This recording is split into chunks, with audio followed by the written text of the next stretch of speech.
Bonjour, nous sommes les jeunes de Mimont. Et aujourd'hui, on va voir la danse des renards à la quinzaine des cinéastes avec Regard Jeune sur le cinéma. On se retrouve juste après pour une critique.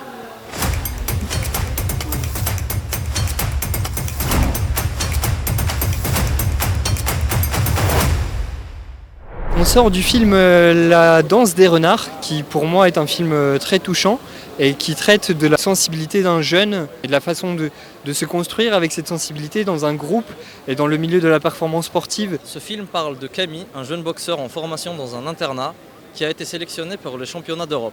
Il va avoir un accident durant son parcours, ce qui va chambouler sa vie et son rapport avec ses amis. Le personnage de Camille commence à faire son parcours de sport, de boxeur, tout ça, parce qu'il a eu son meilleur ami, Matteo, qui l'a un peu poussé à faire ça.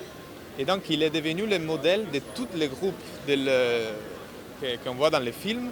Et quand il va avoir cet accident, il devient faible et donc il n'est plus capable de porter ses rêves sur ses épaules. Camille a un grand talent. Et donc on sent une certaine jalousie de la part de ses amis et qu'en fait il n'a pas le droit d'avoir des faiblesses, de montrer ses points faibles. Que ce soit son entourage, que ce soit son coach, personne n'arrivait à comprendre la douleur qu'il ressentait malgré le fait qu'il répétait à chaque fois qu'il avait mal. Lui, il essaie de faire de son mieux, de reprendre l'entraînement et la compétition, mais ça a été hyper dur. Et donc je pense que c'était dommage en fait qu'il n'y ait pas eu l'empathie qu'il fallait en fait pour pouvoir se mettre à sa place. Parce qu'il y a eu des événements, il y a eu un traumatisme lorsqu'il est tombé, il s'est blessé et aussi par rapport à son enfance. Et du coup, après son accident, Camille se rend compte que être agressif, c'est pas ce qu'il voulait être.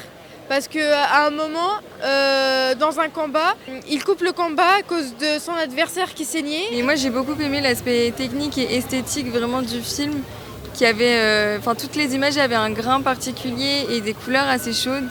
Il y avait aussi beaucoup de gros plans qui nous permettaient de vraiment être imprégnés de la sensibilité des personnages principaux et rentrer vraiment dans leurs intimités et leurs moments de faiblesse. Au fil du film, on se rend compte que la relation entre Matteo et Camille se détériore. Et par la même occasion, les renards en souffrent aussi quelque part.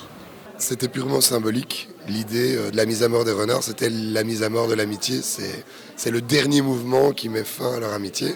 Il va être pris en course-poursuite, ils vont se taper dessus littéralement. Sauf que le chasseur ne tire pas sur cette amitié, ne tire pas sur les humains, mais tire sur l'animal et met à mort l'animal. Ça, c'était la grande idée du film. Merci beaucoup Regard Jeune pour le cinéma, pour la participation aussi. Sur le cinéma. Merci beaucoup au dispositif Regard Jeune sur le cinéma. Maintenant, nous allons profiter du festival pleinement. Et là, c'est le temps de manger. Donc, nous vous disons au revoir et à bientôt. Salut. Regard Jeune sur le cinéma. Flo, j'ai faim. Allez, on a faim là, J'ai trop faim, je te jure, j'ai trop faim. On y va ?